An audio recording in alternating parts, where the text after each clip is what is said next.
Coach, I'm guessing you didn't expect this tonight, so what went well for you guys and kind of what stood out, and what allowed you guys to kind of have the type of game you did, I guess? I think we made shots early from three, which gave us a little bit of a lead. We never guarded them, but we rebounded the ball decent, and we got a lot of steals. So if you could just take away, if you could get a team to promise not to set one ball screen, our defense would be a lot better. So that would be all you'd have to do. So, but we did some good things other than that, and then I thought offensively, even though it wasn't our best, we had a lot of guys contribute. We had some balance. So, Coach, on Monday night we talked about the defense, and now do you feel at least a little bit better about how your defense played tonight, or are you still kind of feeling the same way you felt on Monday night? Oh, no. Yeah, we need to practice. That was not very good tonight. We need to practice. I'm sure you were happy he could get out there, but how happy were you with the way Kevin played? Yeah, I thought he was great. I thought that was the best offensive game Kevin's played all year. He was efficient. He got us off to a good start. He's confident, and defensively, his hands are so good. He got 4 steals, I think. But I thought it was the best offensive game he had, and probably the least efficient offensive game, other than Tennessee, that Grady and Jalen had played. So, but seeing Kevin kind of step up in that situation, and it's good to see Ernest do some good things, and of course, I thought it was pretty solid performance, but not anything to get giddy about, for sure. You had the balance, 6 guys in double figures. I think 8 guys played double-digit minutes. Is there something that's sort of the secret to that? Why that clicked? Why that works? Well, I think you had 2 guys score that haven't been scoring much, and that'd be KJ and certainly Ernest. Yeah. And so those guys, combined for 21 points in basically the first 36 minutes, which is pretty good. If we can get anything close to that, that'd be fantastic. We just got to rebound the ball some, and I thought we did some. I thought we did some good things. I thought our defensive transition was poor, sorting in the first half, and our ball screen defense. And other than that, though, I thought we did some pretty nice things. Do you like the way the schedule sets up now? So, I do now. Yeah, I was worried about this one because I knew we were tired. Sure. So, but I do now. We can take tomorrow off, and we can practice Saturday, Sunday, Monday. Probably take Tuesday off.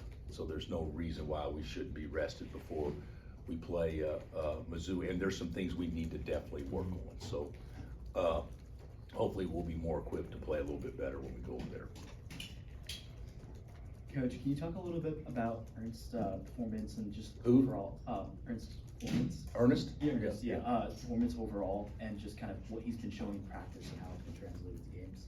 Well, we haven't practiced much, but I thought Ernest today, he got to the level of the ball screen.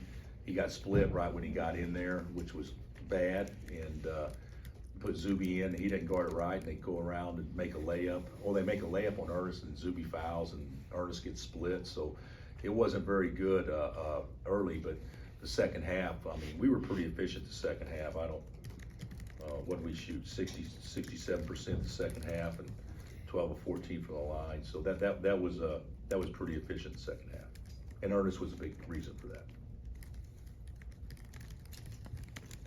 What did you think of Dewan, especially at the end of the first half? Yeah, he played really well at the end of the first half, but the thing that's a little concerning with Dewan right now, he's not respecting the game as much as what I would hope, because the game is you change how you play based on foul situations and time to score. He put himself in a tough situation, obviously, against Tennessee, and he didn't tonight, but almost did it again.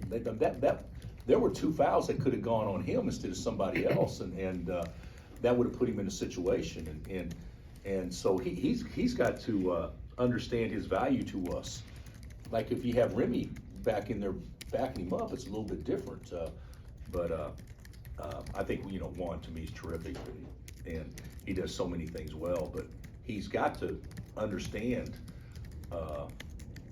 when to take chances and when not to with his hands. When did you know Kevin would play, and were you tempted to sit him just because? No, I wasn't tempted because he practiced yesterday. So if he hadn't practiced yesterday, I may have, but Bill said he was good to go. So, yeah, I knew we were gonna play him today. And Did you see, go ahead, I'm sorry. did you see improvement from Ernest's screening tonight? I'd have to watch the tape. I'd say maybe a little bit, but I'll go watch the tape. I wasn't overly ecstatic on a lot of things. I thought the ball stuck a little bit tonight. I didn't think that we were as willing of passers. We're a little bit more reluctant tonight, and when that happens, it doesn't look quite as good. But you know, guys, we're hard to guard when that ball moves, and when it doesn't move, we get kind of stale and a little easier to guard. So that's something that we'll be stressing all year long. And then KJ Adams, small sample size, but 5 out of the 6 in his last free throws. He had struggled earlier in the year. Is that, something that he's focused on the last few days? Yeah, but yeah, it was good. You know, they look good too. I mean, Ernest looked good and Zuby's looked really good, and so yeah, if we can get our big guys to go 7 to 7 from the line every game, we'd be in great shape. But yeah, I thought Kevin made some good, strong moves too. He scored over some length and did some nice things as well. Sorry. Can you talk a little bit about what you're hoping to see from your young big men, like as they go forward? I mean, KJ has had some pretty good games overall on the scoring side of the ball, but what are you hoping to see defensively and just their overall offensive progression? Well, they're none of them are going to be guys we play through on the post. So they're not going to become David McCormick this year. But they can become better screeners, better rim runners after they set a screen, and certainly better ball screen defenders and better paint protectors. And that's what I would say. Just focus on those 4 things, and they could be really good players. And they will. But right now, I feel like that we're closer than we were, but we still got a ways to go on that. Where's that easier to improve or to make up ground with the extra practice time that you're about to have? That's what or I think so. games? I think so. I mean, our ball screen defense is not very good. It's not games. It's games if in fact you've had a chance to practice before games. But if you go back and look, I told our guys this, and it's really not fair, but wherever you were in a rotation or a confidence standpoint starting the season, you're probably going to be in close to the same place on December 1, because we hadn't had enough time to put them in the games and let them play through mistakes, and not enough time to practice to generate confidence and that kind of stuff. So it's like MJ and Zach, when they missed all that time, I mean, it's not fair to them because they were hurt, but it was more important than the games. Mm-hmm. And now when you play, what have we played? 5 games now in 8 days. Mm-hmm. So there's no time for them to get better because you don't practice 2 of those days. So we've had 1 practice in the last 8 days, and then they're playing the games because the games are hard. And so how do you get a chance to gain confidence and improve? So that's kind of where those guys are. So we need to be on the practice court. Would you have thought 91 tonight points against that team? No. Yeah. No, I wouldn't have. Pretty efficient though, offensively. Yeah. All right, thanks, Coach. All right, guys.